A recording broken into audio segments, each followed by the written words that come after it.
Pemirsa, perseteruan antara influencer Ferry Irwandi dengan pihak Tentara Nasional Indonesia akhirnya mencapai titik akhir yang menyejukkan.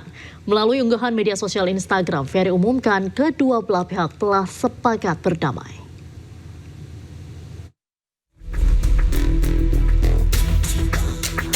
Sabtu sore, influencer Ferry Irwandi menggugah update di media sosial Instagram terkait perseteruan dirinya dengan TNI. Dalam unggahan tersebut, Ferry menjelaskan pihak Tentara Nasional Indonesia sudah meminta maaf atas situasi yang terjadi dan dihadapi oleh Ferry. Begitu juga sebaliknya, di mana Ferry yang sudah meminta maaf atas situasi yang terjadi pada tubuh TNI saat ini. Selain itu, Ferry Irwandi juga menegaskan, kedepannya sudah tidak ada lanjutan hukum apapun terhadap dirinya.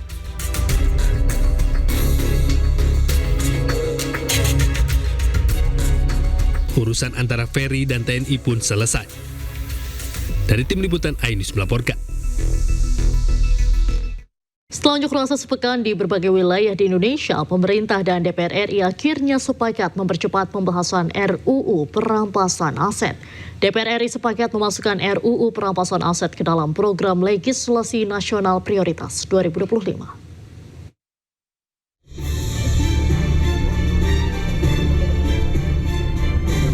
Setelah unjuk rasa di berbagai wilayah di Indonesia dan munculnya tuntutan 17+8, pemerintah dan Badan Legislasi DPR sepakat memasukkan rancangan Undang-Undang Perampasan Aset ke dalam program legislasi nasional atau Prolegnas 2025.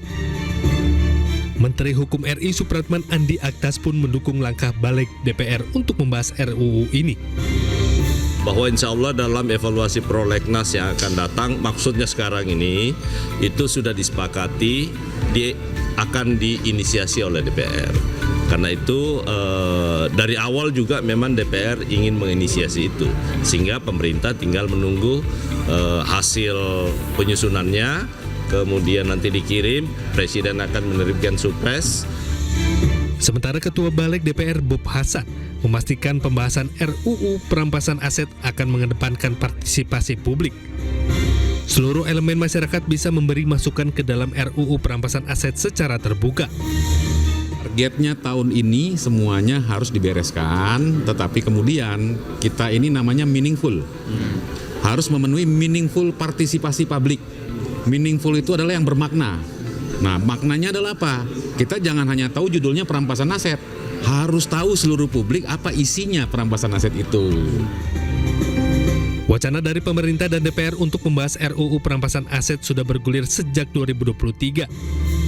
Kala itu pemerintahan Presiden Joko Widodo telah mengirimkan surat presiden atau Supres RUU perampasan aset pada 4 Mei 2023.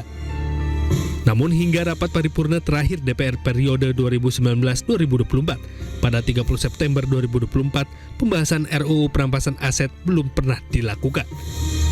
Tim liputan iNews melaporkan.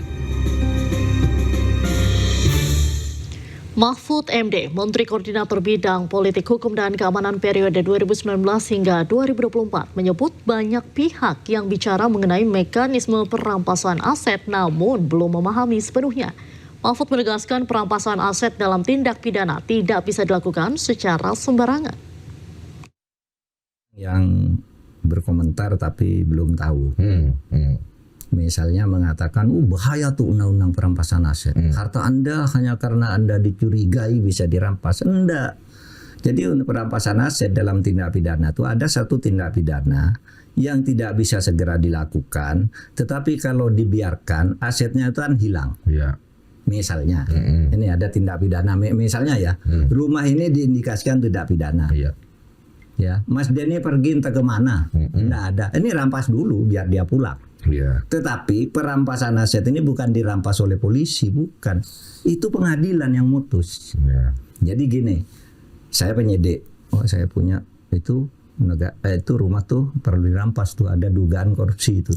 Amanin dulu lah. Iya. Lalu dia minta ke Kejaksaan Agung agar Kejaksaan Agung minta ketua pengadilan merampas aset ini.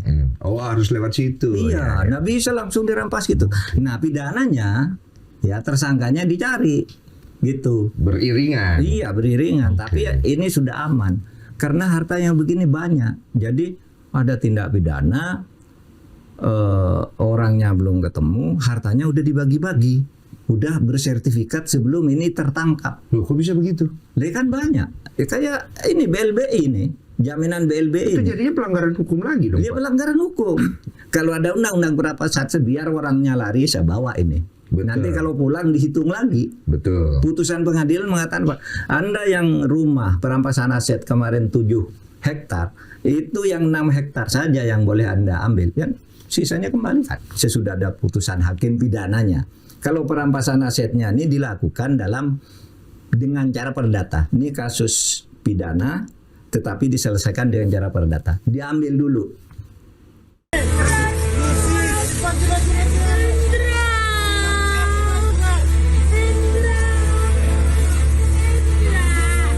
Sebuah mobil minibus di Jalan Terusan Mas, Kecamatan Tembilahan, Kabupaten Indragiri Hilir Riau terbakar. 2 penumpang mobil berhasil diselamatkan, pengendara lain namun keduanya mengalami luka bakar hingga 75%. Korban langsung dievakuasi warga ke Rumah Sakit Puri Husada Tembilahan. Menurut keterangan warga, sebelum mobil terbakar, mobil mengeluarkan suara ledakan dan langsung terbakar. Melihat kobaran api membakar mobil itu, pengendara yang melintas langsung menghubungi mobil pemadam kebakaran, namun karena api cepat membesar, seluruh badan mobil hangus terbakar. Ya, sementara ini masih dilakukan upaya penyelidikan intensif oleh Satreskrim Polres Indragiri Hilir. Jadi mohon bersabar, mungkin rekan-rekan dari wartawan, sementara masih dilakukan pendalaman terkait penyebabnya. Hingga kini kedua korban masih menjalani perawatan medis di rumah sakit akibat luka bakar serius di beberapa bagian tubuhnya. Sementara kasus terbakarnya minibus tersebut masih dalam penyelidikan polisi dari Polres Indragiri Hilir. Dari Kabupaten Indragiri Hilir Riau, Diki Kurniawan Anyus melaporkan.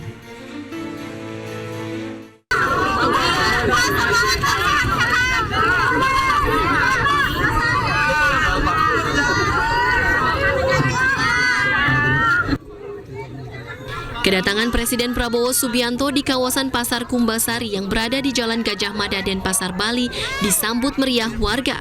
Sejumlah warga berebut ingin bersalaman dan bersuah foto dengan Presiden Prabowo.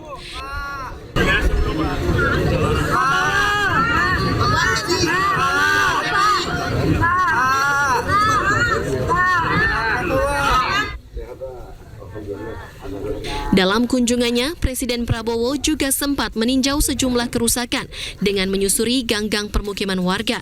Prabowo juga berbincang dengan sejumlah warga yang ditemuinya.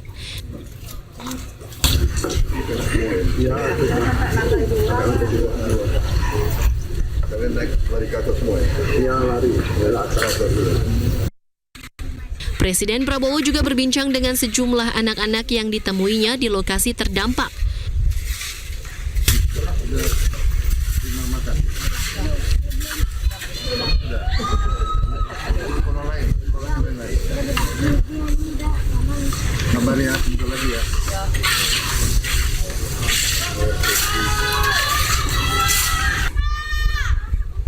Sejumlah warga yang melihat kehadiran Prabowo berteriak agar mendapat bantuan. Nanti dibantu. Iya, nanti dibantu ya.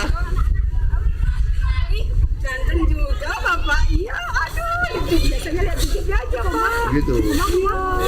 Pak Teddy. Yang lebih ganteng Pak Teddy ya.